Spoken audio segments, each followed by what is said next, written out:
मंडी नगर से कुछ उधर ही एक अधेड़ उम्र की पहाड़िन को बांस की टोकरी में खुबानियां लिए सड़क किनारे बैठे देखा। पहाड़ी लोग अक्सर इस तरह कुछ फल वल ले सड़क के किनारे बैठ जाते हैं और राह चलतों के हाथ पैसे पैसे 2-2 पैसे का सौदा बेचते रहते हैं। खुबानियां बहुत बड़ी बड़ी और बढ़िया थी। मेरे समीप पहुंचते ही उस पहाड़िन ने बिगड़ी हुई पंजाबी में सवाल किया, क्या तुम लाहौर के रहने वाले हो?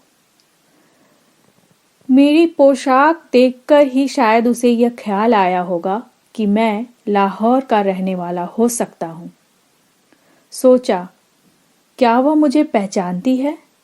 उत्तर दिया, हाँ, मैं लाहौर का रहने वाला हूं। उसकी आंखें कदरे खुशी में चमक उठी। उसने पूछा, तुम परसराम को जानते हो? विस्मय से मैंने पूछा, परसराम? कौन परसराम? कुछ व्यग्र होकर उसने उत्तर दिया, परसराम ठेकेदार। कुछ मतलब न समझ फिर पूछा, कौन परसराम ठेकेदार? मैं जिस ओर से चलकर आ रहा था उसी ओर हाथ से संकेत कर उसने कहा, वह दोनों पुल जिसने बनवाए थे। बात मेरी समझ में न आई। मैंने उत्तर दिया, मैं परसराम को नहीं जानता। होगा कोई। क्यों? उदास हो उसने कहा, तुम लाहौर के रहने वाले हो और उसे नहीं पहचानते? वह भी लाहौर का रहने वाला है। परसराम ठेकेदार है ना? पहाड़िन की अधीरता से कुछ द्रवित हो मैंने पूछा, किस गली, किस मोहल्ले का रहने वाला है वह?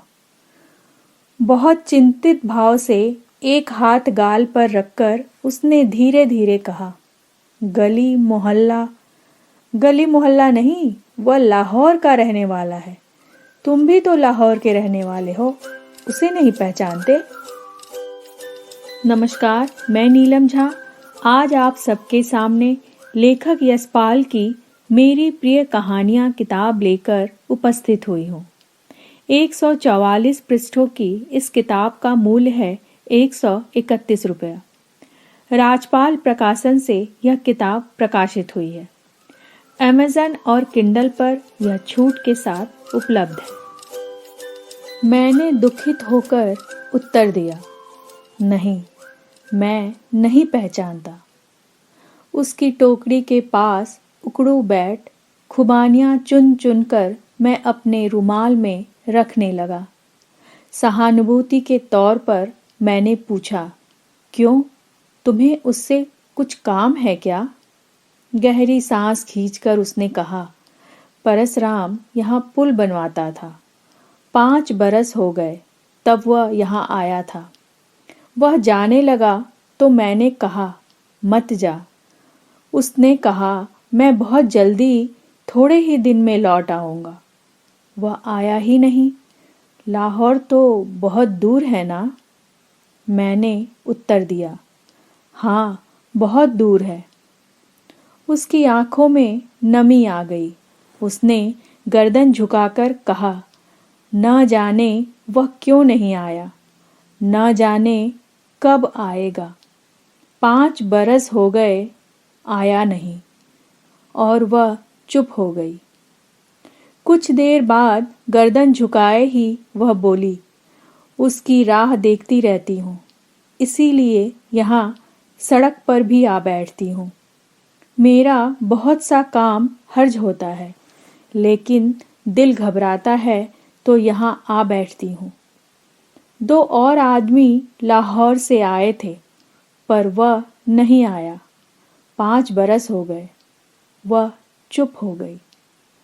एक छोटी सी लड़की प्रायः 5 बरस की एक ओर से दौड़ती आई। मुझ अपरिचित को देखकर वह सहम गई। फिर मुझे अलक्ष्य कर माँ के आंचल में मुंह छिपा वह उसके गले से लिपट गई। मैंने पूछा, यह तुम्हारी लड़की है? सिर झुकाकर उसने हामी भरी। लड़की के सिर पर हाथ फेरते हुए उसने कहा, यह भी 5 बरस की हो गई है। इसने बाप को अभी तक नहीं देखा, देखे तो पहचान ना पाए। उन दोनों की ओर देखते हुए मन में विचार आया कि लोग कहते हैं विरह प्रेम का जीवन है और मिलन अंत। क्या वह अपने प्रेम का अंत कर देना चाहती है? यूं यह प्रेम क्या सदा बना रहेगा? फिर ख्याल आया, यह स्त्री निर्लज्ज है। क्या इसका प्रेम त्याग और तपस्या का उदाहरण नहीं है? पूछा, कितने पैसे? बोली, नहीं, पैसे क्या, तुम लाहौर के रहने वाले हो, तुमसे पैसे क्यों? और दोनों हाथों की अंजुली से जितनी खुबानियां रुमाल में आ सकती थी उसने भर दी। बुकट्यूब से आप सब जुड़े रहें। बुकट्यूब की कोशिश अगर आप लोगों को पसंद आए तो उसे सब्सक्राइब, लाइक और शेयर करना ना भूलें। नई पुरानी किताबों के बारे में जानने के लिए हमें सुनते रहिए और पढ़ते रहिए।